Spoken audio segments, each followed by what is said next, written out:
Welcome back to New Rockstars. I'm Erik Voss, and Star Wars: The Rise of Skywalker completed the Skywalker saga with an overall fan-pleasing grace note, but because it's Star Wars and no one hates Star Wars more than people who preface tweets and reviews with how they're actually fans of their ironically singular Star War, the movie was not without its detractors, and one of them, it turns out, is the director himself, JJ Abrams, who, when asked about the negative reactions to the film, had a surprising answer. Or what would you say to people who don't like what happens or wish it was something different? Is there a problem with the fandom that... No, I'd say that they're right. Wow! Well, to be fair, Abrams immediately followed this by saying that the people who love the movie are also right, and some deeper remarks about online outrage culture, and I find his attempts to find nuance in this tribal debate outrageous! Some observers have interpreted the candid demeanor of Abrams and certain cast members while promoting this film as salty. If you guys had the opportunity to continue your character stories on a Disney Plus series, would you take it? Nope. Some are even going as far to say this perceived saltiness is masking a deeper conspiracy, that the Rise of Skywalker that we saw was not JJ Abrams' intended vision, but actually the result of studio interference by the evil Disney overlords. Look, I don't know if I believe it. I don't feel that great about offering legitimacy to online crusaders grasping at anonymous, unverified claims to justify their cynicism, but as someone who often does the same to justify my hope, I thought I would present to you this mythical JJ Abrams cut of the Rise of Skywalker. Rejected story concepts, deleted footage, both things we know were changed and things we suspect were changed, not just because it might be true, but because I love how the sausage gets made, and reading these rumors makes me appreciate the sausage we got even more. Okay, perhaps the oddest discrepancy about the Rise of Skywalker is that back in August 2018, Doctor Who actor Matt Smith was reported by Variety to have been cast in a key role. Months later, in March 2019, Smith told the LA Times, "As far as I can tell, I'm definitely not in the movie." As far as he can tell. Could be some of that dry British sarcasm, or could be that the matter was something determinable to a degree, as if he was part of it at some point, but then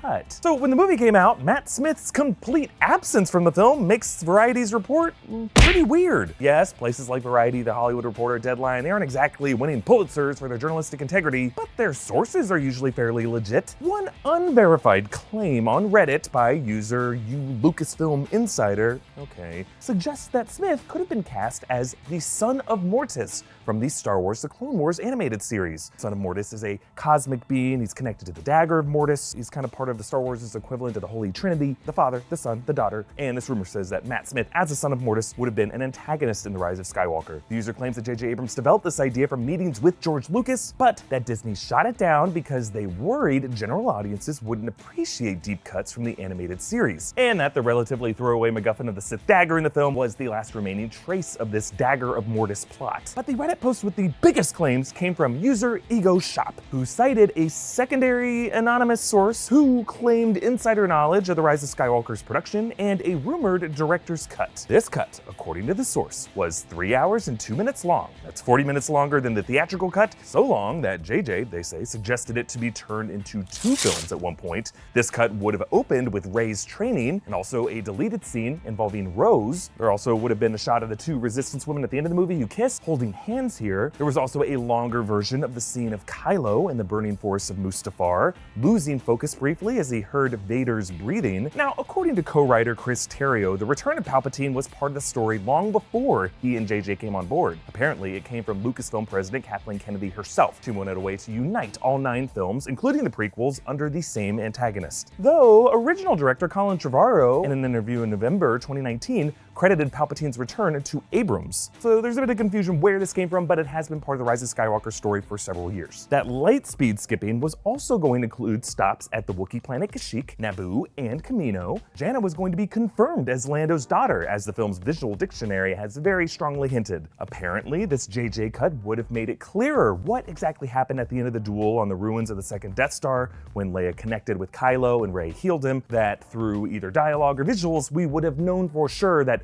Rey killed the Kylo Ren identity identity, and Leia used her son's memory of his father to resurrect his Ben Solo identity. Finn's big secret that he wanted to tell Rey, his Force sensitivity, would have been explicitly stated, and the moment BB-8 hot wires that hatch on the Star Destroyer would have been actually Finn using the Force to open it. The moment Rey heard the Jedi voices was actually going to feature live-action cameos by Hayden Christensen, Ewan McGregor, and Samuel L. Jackson in costume, surrounding Rey as Force ghosts protecting her from the Sith. And lastly, Ben Solo was always going to die in this story, but his death scene was apparently longer with more dialogue, and that big kiss was an addition by Disney that JJ wasn't in support of. Okay, so fueling the enthusiasm of the Release the JJ Cut campaign, either intentionally or unwittingly, was actor Dominic Monaghan, who confirmed the existence of a director's cut and deleted scenes like one with Connix injuring her leg, thus the later shot of her limping. But Monaghan wasn't necessarily referring to the Reddit description we've been talking about. Look, I'm sorry if I'm bumming you out with my skepticism over these Reddit claims, but they just sound like they're coming from someone who doesn't know how movies are made. And I'm not saying that as some Disney loyalist, I'm saying that as someone with a decade of experience working on professional film and TV sets. As we speak, right now, I'm surrounded by people working in the film and TV industry. I'm not some anonymous Redditor who claims to have insider knowledge, but doesn't have the balls to use my name or face. This whole idea of Jedi ghosts being live action cameos sounds insane from a production standpoint. To me, that sequence only seemed possible because they were simple vocal recordings. Live action cameos would require the crew to fly in a half dozen high-profile actors, some of whom are famously reluctant to appear in another Star Wars film already. Bring them into a soundstage, put them through makeup and costume, which takes forever, and then later in post-production CGI them into ghosts, and somehow keep all of this a secret. This sequence was clearly designed to be audio. JJ sampled the same Alec Guinness audio fragment that he used in The Nightmare back in The Force Awakens. It was a callback,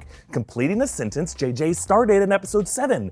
Voices then, voices now. And that whole Matt Smith, Son of Mortis rumor conveniently ignores Disney's total willingness to confirm Maul's resurrection from the Clone Wars in Solo, and their willingness to include as the final shot of the Mandalorian season, spoiler warning for the Mandalorian, the freaking Darksaber. So I feel like if JJ wanted the Dagger of Mortis, he would have gotten it. Now sure, of course there were reshoots and edits made on this film. That happens on every movie. Like, definitely some Rose scenes were cut, along with a number of other things that were for pacing reasons that Monaghan was probably referring to. And I'll agree, the first act of this film did come off as super rushed, and clearly some moments were trimmed out. But for all these other alterations, did we need Finn's Force sensitivity and Ben's redemption and Janna's origin to be explicitly stated via dialogue? Would that really have fixed everything the haters didn't like about the movie? I don't know, which of these JJ Cut claims do you think are true? Comment down below, and hey, let's keep it civil, okay? Follow me on Instagram and Twitter at Erik Voss, and subscribe to New Rockstars for breakdowns of everything you love. Thank you for joining me, and yes, I just made this video to piss off the Snyder Cut boys. I have seen it, and it sucks.